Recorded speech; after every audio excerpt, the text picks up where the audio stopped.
Hey everyone, welcome back to Coaching Changes Lives. So glad you can join us this week. Now today we're going to talk about this power of rumination. What exactly it is and how is it going to be impactful for you in your conversations. Well, if you're new to our channel, don't forget to hit the subscribe button and notification bell to stay tuned with all the latest video updates that we have for you.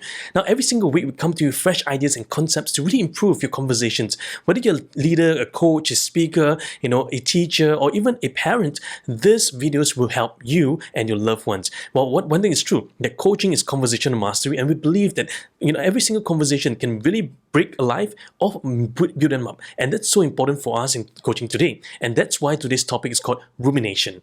Now, what exactly is rumination, and why is it so important for us as coaches to know what ruminate is? Now, the word rumination actually comes from a word that we use frequently for cows and dairies, or ruminants, creatures that actually do ruminate over their food. So when cows are in the cattle, when they're feeding on hay, feeding on grass, what happens is that the hay and grass is not something that's digestible so quickly. So what they need is that they need the process of rumination. They need to chew on the grass, feed on it, and then regurgitate it out, mix it with the saliva, and chew on it, and regurgitate it out, and chew on it some more to break down the compounds. Now, why is it called ruminant? Why is it called ruminating? Because it's of this microbe called rumen microbe, or rumen particles, that really helps to break down all these different compounds for the cows. And that's where we're able to then produce the cow's nutrition, the cow's milk, and all the other benefits that goes into rumination. Now, one thing is true, that scientists do tell us that for cows to produce high quality milk, it depends on what they feed on. And not just what they feed on, but also the amount of time given for rumination. So what they drink, what they feed on, because the saliva has all the bacteria for them to break it down. So what they feed on, what they eat, what they drink, and also the time required to ruminate. The longer the time you give them to ruminate, the better it is that the cow is able to draw the nutrients from what they feed on. So it's going to be a really important process. So the question that we get is that, why do we talk about cows today? Well, one thing we can learn from it is how we as coaches, we as speakers, we as individuals and leaders are able to use the power of rumination. I'm going to share with you 3 different strategies for you to employ in your workspace, with your teams, with your clients, that's going to really improve drastically the outcome you can get for them. And this is so important. Why is that so? Because rumination, it's not something that we do, but it's something that we give space, because too often leaders, speakers, consultants, mentors, coaches, they want to share. They want to speak. Parents as well, they're guilty of this one thing. They want to tell. But you see what? When we tell, we're not actually changing lives. We're just telling a person what they ought to do. It's not like as if they do not know what they need to do, but you see, by you telling them, you thought you were helping them, but actually you're doing them the greatest disfavor. It's really much like me telling the cow, produce the milk, squeeze it out.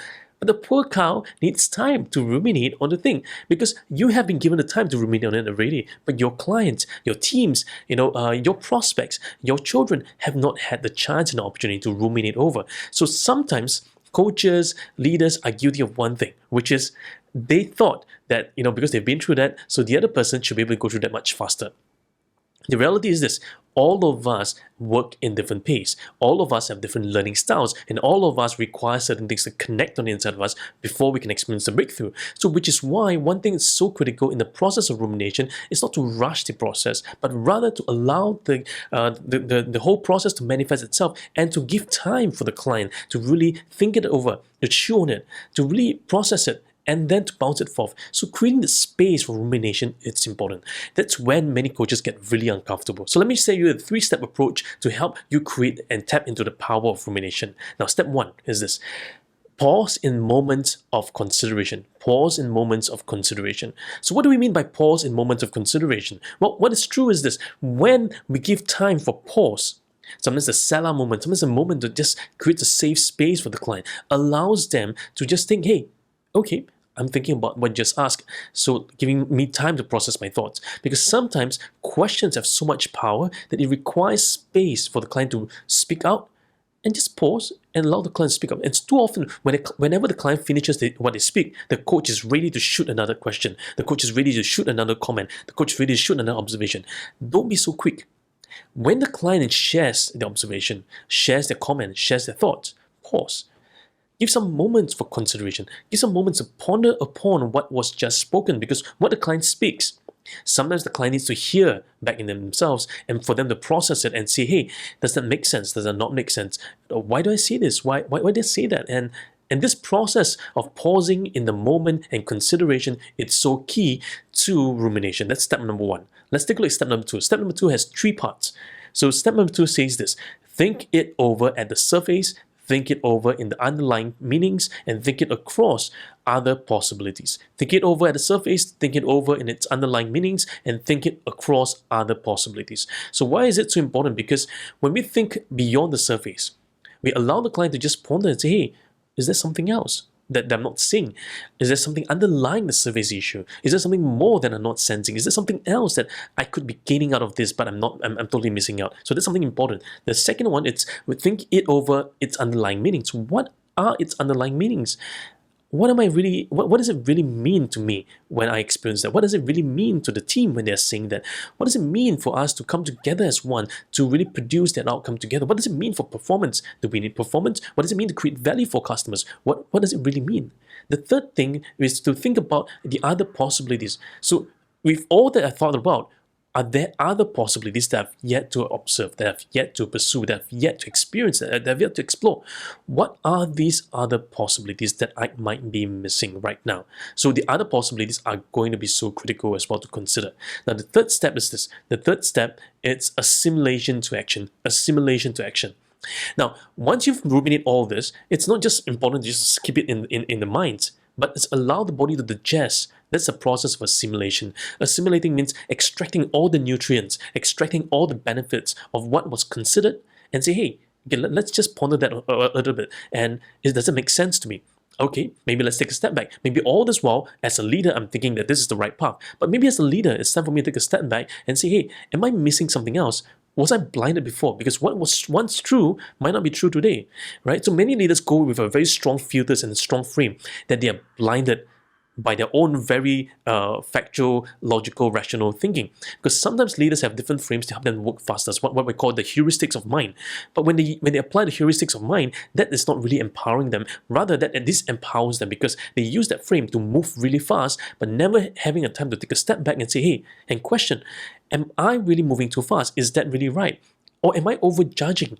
Am I overperceiving? Because sometimes that's true for leaders, right? For example, well, when you work with partners, when you work with collaborators, when you work with business partners, especially when business partners know you, it's time for both of you to say, hey, am I overjudging? Am I always having this presupposition that this person's always like that person's always like that?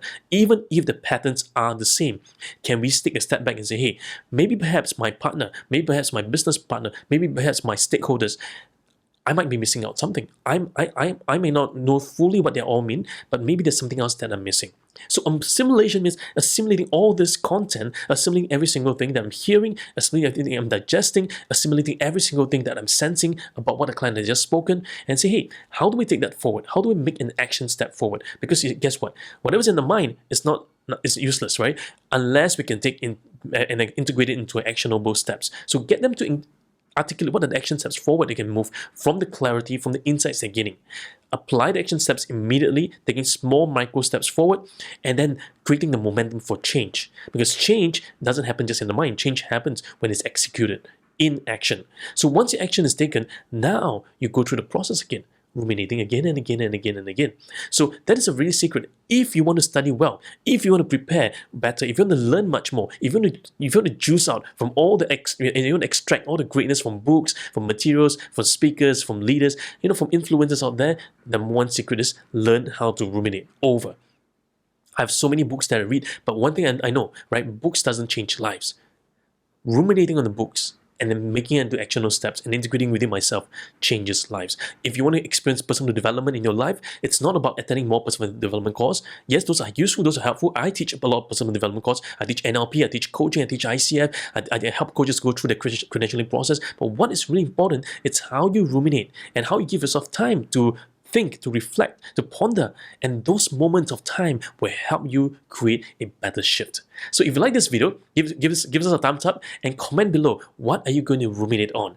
And so if this is helping you and helping your clients, do share this out with other coaches and do share this with other leaders and speakers as well. And I look forward to seeing you in our next upcoming events or next coming videos.